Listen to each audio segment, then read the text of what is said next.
Well, hello. How are you all today?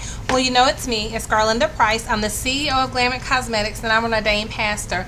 And I just want to apologize to those of you that are my friends, my sorority sisters, my family members, our church family, all of you that are in the D.C., Maryland, Virginia area. It was in no way our intention to slight you by not seeing you. You know we love you. However, I needed a mental health break, and so that's what we took, was a mental health break. We enjoyed our time. We enjoyed our stay. So as you can see, we're back home now. So I was thinking about today, like, God, what do I want to share with all the people? I'm just closing the window.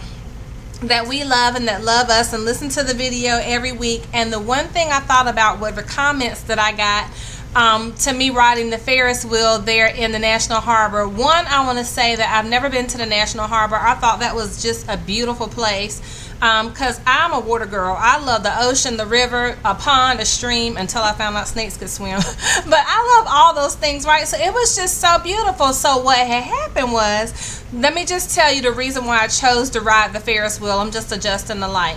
So when we got there, we didn't really have a plan because that's the Price family. We just fly by the seat of our pants. I cannot talk. We fly by the seat of our pants. We don't make plans. We just do stuff, right? And we figure it out as we go. Our kids know that we're like that, and they'll be asking us questions. We're like, we don't know. We'll figure it out when we get there. So we get there, and I see this big old Ferris wheel, and Marvin Price says, I'm riding the Ferris wheel. I'm thinking to myself, the devil is alive. If you think I'm getting up on some Ferris wheel, today just ain't a good day to die. It's too pretty outside, right? And so he and Miriam went to ride the carousel because Miriam could stay on a carousel all day long, just going in circles, riding the different animals because, again, she wants to be a veterinarian, right? I'm getting ready to make a point. So Caleb and I are walking around, and we decide to walk down the pier that leads up to the carousel. And so he's like, well, Mom, I don't want you to get on the carousel. So I turned, he was so sweet, and he just reminded me of my little boy when he was so little, and he's like, Mommy, I love you, and he says that all the time, right? And so he said, Mommy, I don't want you to get on the carousel. I said, honey, and I looked him right in his eyes. I gave him a hug. I kissed his face. I said, do you think that God brought me all the way to Maryland, to the National Harbor, to die on a Ferris wheel? Seriously. Like, I mean, I looked him in his eyes and I asked him that, and he said, no, but I don't want you to go. And I said, and I respect that. But God, I'm not dying today. Because why am I not dying today? Because God has called me to women in ministry, women in leadership, women in business. I'm just getting started. I'm just starting the ministry that God has called me to do. And God has promised me some things. And so I'm not tempting the hand of fate. I know some of you could say, well, don't tempt the hand of God. I wasn't tempting the hand of God because if I felt panic-stricken or fear-stricken or felt like that was something that God was not leading me to do, then I wouldn't have done it. But I tell you what I'm not going to do. I'm not jumping out of a perfectly good plane at 30,000 feet. I'm not diving all the way to the bottom of the ocean to get to the bottom of the food chain. I'm doing none of that stuff. So what it was I was a little nervous about it, but i.e., code for I was fearful. But Marvin really wanted to go, and I thought it was so important for me to sacrifice and go with him. He said that he didn't care if I went or not, right? And he probably didn't because he'll do stuff by himself. But I thought it was important to sacrifice how I felt so that he could feel joy and so that we could experience something that neither one of us has ever done together. Because when you're in ministry, when you're in a relationship, no matter where you are, when you're doing something, there's sacrifice involved, right? So I was like, this is my opportunity to sacrifice, to go do something he wants to do, because now he's driven us all over heaven and creation. He's taken us everywhere we want to go, done everything we wanted to do. The least I could do is ride a Ferris wheel that's, 300 feet up in the air, however big it is, right? And so it was two things that came to mind. I'm just closing the curtain. While we were there was, one, God did not give us a spirit of fear, but he gave us a spirit of a sound mind, right? And so we don't have to be afraid to do the things that he called us to do. And so what it made me realize is that I'm shrinking back in a lot of areas in my life. You're shrinking back in a lot of areas in your life. And by us not overcoming fear, or overcoming what other people think, or by not overcoming adversity, by not overcoming doubt, by not putting it in its place, which is under our feet, to be trampled on like the head of the serpent, then we're shrinking back and we're not living to the fullness of the glory that God has called us to live to. So let's say that I listen to my son, whom I love and adore, when he said, Mommy, I don't want you to go on the Ferris wheel. Well, then I'm not listening to the spirit of faith that's in me that says, I didn't bring you this far for you to die. I brought you here to enjoy life. I brought you here to have life and that more abundantly with your family and with your husband, that you might experience joy and see the beauty of my creation 300 feet up in the air. I'm sure I'm exaggerating. I don't know how high up it is. So those were the things that would come into my mind when we were going there to ride. So one, if I shrink back because he says, Mommy, I don't want you to do it, then I may as well shrink back when other people tell me you can't do that. You may as well shrink back when other people tell you you can't do that. You're not called to do that. God doesn't want you to do that. And then it led me to think about something else. So I was putting up my clothes as I was unpacking my suitcase. That's a miracle in and of itself. Because when I tell you that I will live out of a suitcase for 1 month to 2 months and think nothing about it and walk right by it like it's not even there, trifling, right? I know. So I said I'm forming new habits. And so I'm making a point here. So I was unpacking my suitcase, and I was thinking to myself as I was unpacking the suitcase, and I just lost my train of thought thinking about that God had called me to do women's conferences, and I told you all that. So 3 times I had been different places, and people had said, you're called to women, you're called to women, you're called to women. And I was like, okay, well, I'm called to women, right? And so God had told me to do a women's conference, and I had, like I told you, I was planning it, and it just seemed so traditional, and I was like, I don't want to do it. And so I was reminded, and I may have already told you this before, that when I sat down at the computer, I was just reading through Facebook and looking through Facebook. And God said, begin where you are with what you have. And I started doing the videos. And then, of course, he shifted the videos, and now they're more ministry-based and motivational and success-based than just business-based. And so there was some fear associated with that. So transparency moment is that when God said go do women's conferences, I was like, God, nobody knows me. Of course I have friends. Of course I have family. Of course I have clients. Of course I have sorority sisters and all these people that know me, but they don't know me as a pastor. They don't know me as a minister. They don't know me as an evangelist. They might not even know I'm saved. I'm joking.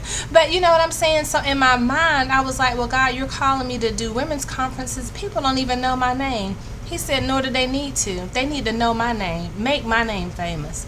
Right? So when you go forth and you preach to make me famous and to make my name stand out, it doesn't matter who knows you, because it's not about you anyway. And so that was like such an aha moment for me, right? Because I was thinking about just me. And so are you thinking about just you? Are you worried that nobody knows you? Are you worried that nobody knows your name? Because I'll be honest, I've been a legend in my own mind my whole life. So even if I'm not a legend and nobody knows me, in my mind I'm famous, right? And so I'm trying to work with this light that's really getting on my nerves. And so what God was telling me is that everything that you're going to do is not for you. Anyway, it's not about you. You're only a tool. You're only a vehicle for me to get in the world the things that I want in the world, so that I can retrieve those that are lost. So I can get back those that the enemy has snatched and grabbed, right? So you're only a tool and a vehicle for my use. And so when I grasped hold of that in my mind, I was able to run out and go forth and do what thus saith the Lord. And I don't have to shrink back anymore.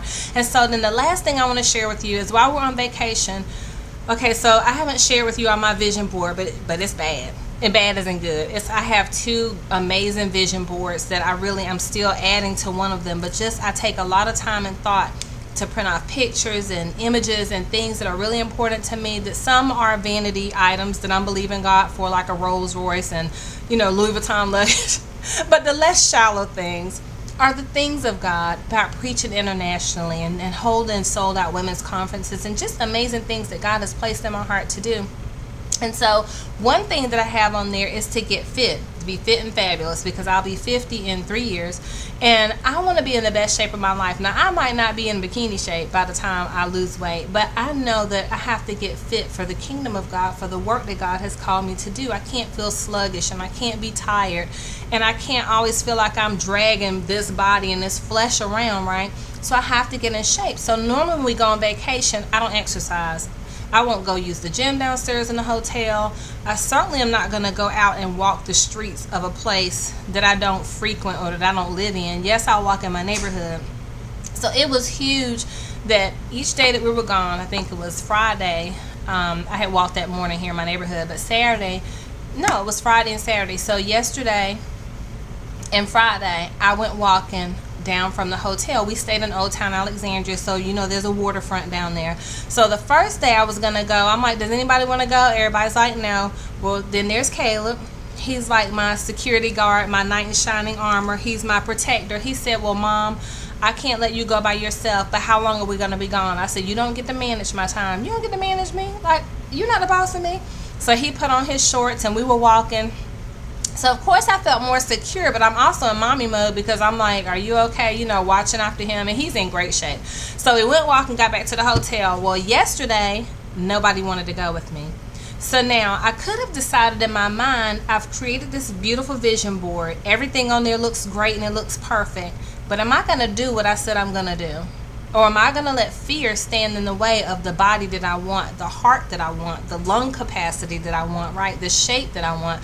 Am I going to let fear stand in the way of that because I'm in a strange place, surrounded by people I don't know? And the whole while I'm walking, I'm going to be like, Satan, the Lord rebuke you. That's just me, right? And so, of course, I start out walking. It's hot as blazes. And I have on these solar pants. But I'm like, God, so I'm melting like a Peeps bunny, basically. So I keep walking. I pass by this homeless guy, and he says, help the homeless. So he's asking for money. I'm like, sir, I'm sorry, I don't have any money with me. I've tripped over the sidewalk a couple of times because the bricks are really uneven in Old Town Alexandria. But I kept going because I had a vision and a focus in mind of what I want to feel like, what I want to look like, and what I want to be like.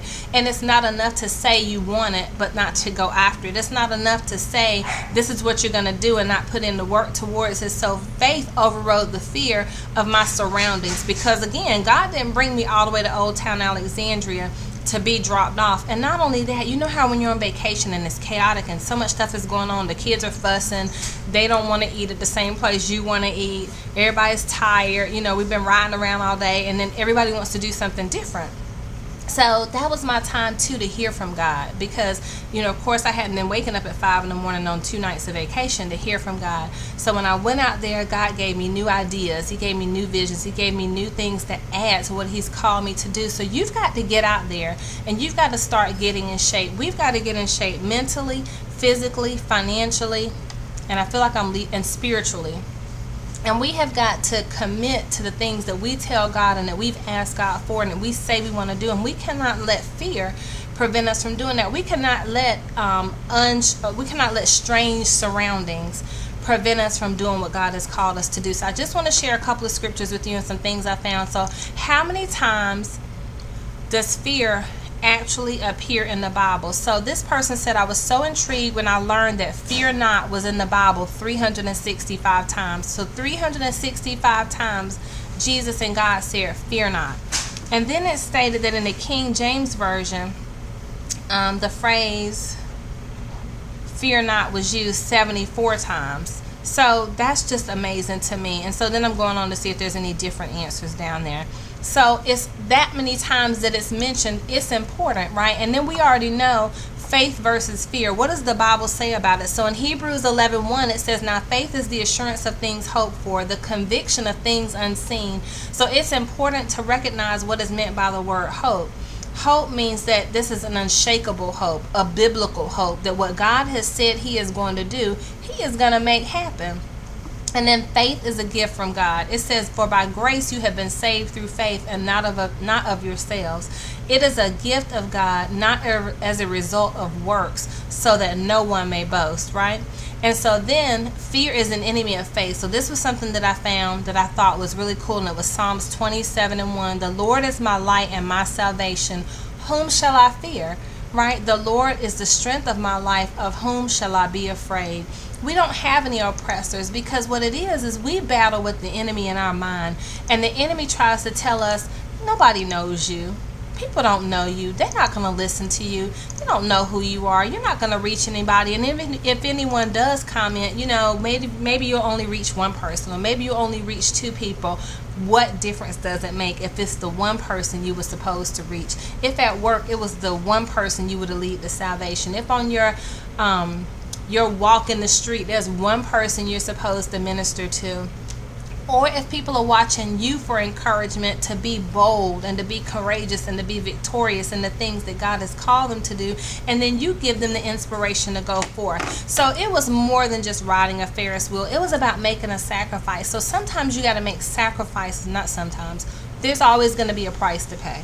There's always a sacrifice to be made for the things that you say that God called you to do and to complete the task that God has assigned you to. But in addition to that sacrifice, there's always a reward. He said, I'll reward 100 times. So I love you and I thank you and praise you. Go out there and ride the Ferris wheels of life. Go out there and do all that God has called you to do, so that we may win souls for Christ, so that we may be victorious for Christ, and so that we may make him famous.